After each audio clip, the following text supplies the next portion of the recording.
War is a nightmare. War is awful. It is indifferent and devastating and evil. War is hell. But war is also an incredible teacher, a brutal teacher. And it teaches you lessons that you will not forget. In war, you are forced to see humanity at its absolute worst. And you are also blessed to see humanity in its most glorious moments. War teaches you about sorrow and loss and pain. And it teaches you about the preciousness and the fragility of human life. And in that fragility, war teaches you about death.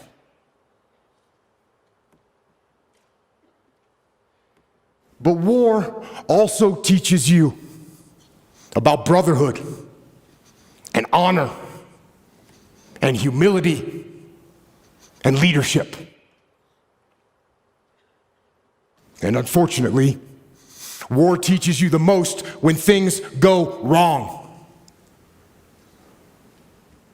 And for me, one of the most impactful lessons that I learned from war was in the spring of 2006 in the city of Ramadi, Iraq, which at the time was the epicenter of the insurgency, where brutal and determined terrorists ruled the streets with torture and rape and murder. And it was in one neighborhood of that city, during an operation that I was in charge of, when all hell broke loose. We had multiple units out on the battlefield fighting the enemy. We had friendly Iraqi soldiers, we had U.S. Army soldiers and U.S. Marines, along with small elements of my SEAL team. And then the fog of war rolled in, with its confusion and chaos and mayhem, and with its gunfire and enemy attacks and screaming men and blood and death. And in that fog of war,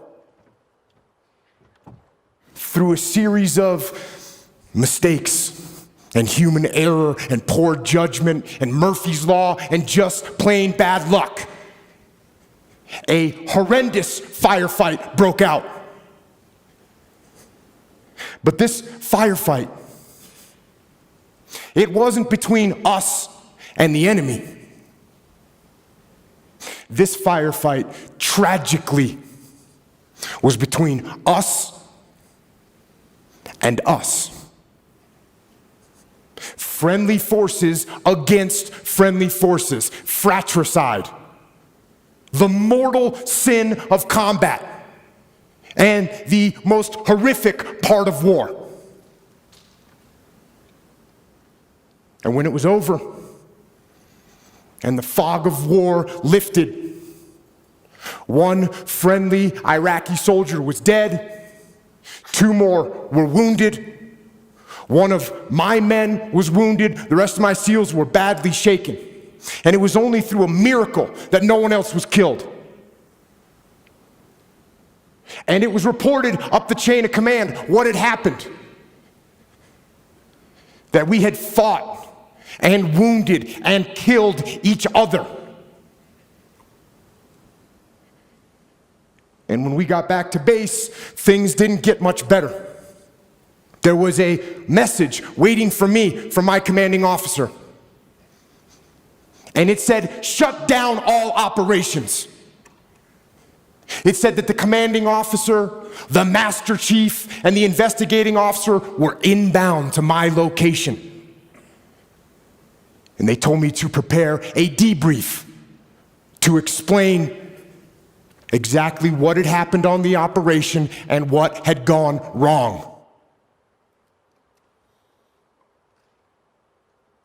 Now, I knew what this meant. It meant that somebody had to pay. It meant that somebody had to be held accountable. It meant that somebody had to get fired for what had happened. So, I began to prepare my debrief. And in it, I detailed every mistake that was made and who made it. And I pointed out every failure in the planning and the preparation and the execution in the operation. And I pointed out who was responsible for that failure. There was plenty of blame to go around. There were so many people that I could incriminate with guilt. But something wasn't right. For some reason, I just couldn't put my finger on who was at fault and who specifically I should blame for what had happened. And I sat and I went over it again and again, and I struggled for an answer. And then, when I was about 10 minutes from starting the debrief, that answer came, and it hit me like a slap in the face. And I realized that there was only one person to blame for the confusion, only one person to blame for the wounded men, and only one person to blame for the dead Iraqi soldier.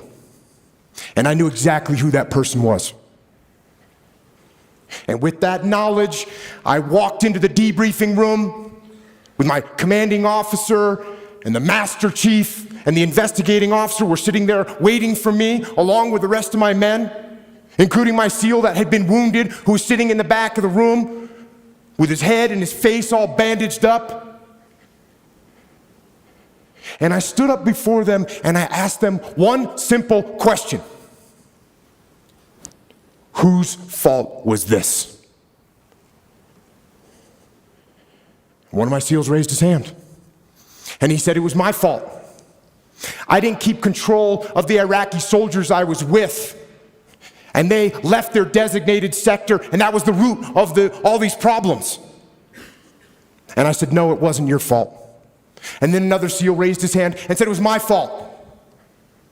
I didn't pass our location over the radio fast enough, so no one knew what building we were in, and that's what caused all this confusion. It was my fault.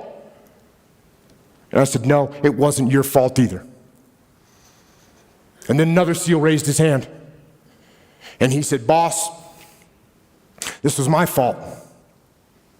I didn't properly identify my target.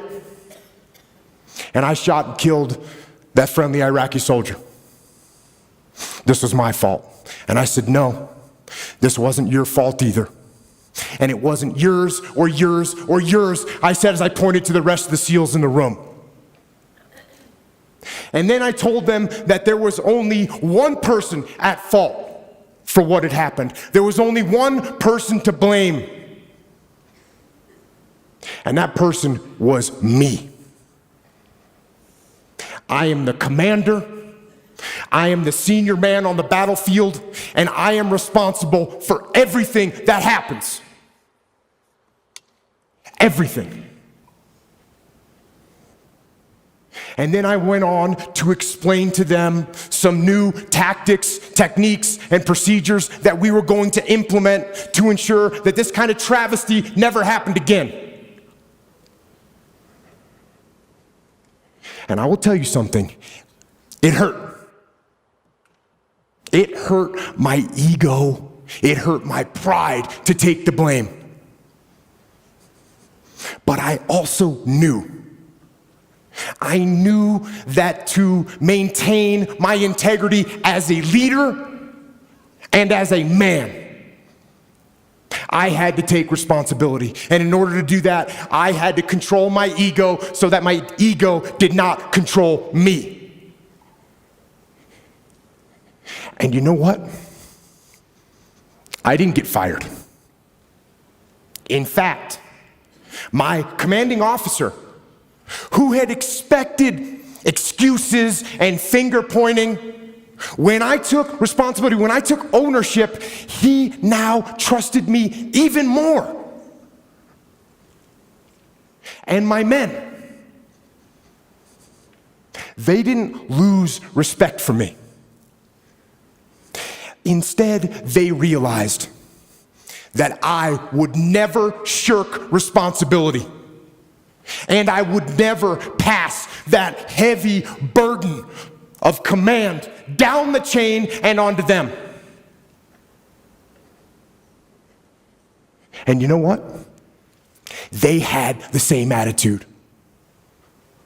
Unlike a team where no one takes ownership of the problems and therefore the problems never get solved, with us, everyone took ownership of their mistakes. Everyone took ownership of the problems. And when a team takes ownership of its problems, the problems get solved. And that is true on the battlefield, it is true in business, and it is true in life. So I say, take ownership. Take extreme ownership. Don't make excuses. Don't blame any other person or any other thing. Get control of your ego. Don't hide your delicate pride from the truth. Take ownership of everything in your world, the good and the bad. Take ownership of your mistakes, take ownership of your shortfalls, take ownership of your problems, and then take ownership of the solutions that will get those problems solved. Take ownership of your mission. Take ownership of your job, of your team, of your future, and take ownership of your life. And lead. Lead. Lead yourself and your team and the people in your life. Lead them all to victory. Thank you.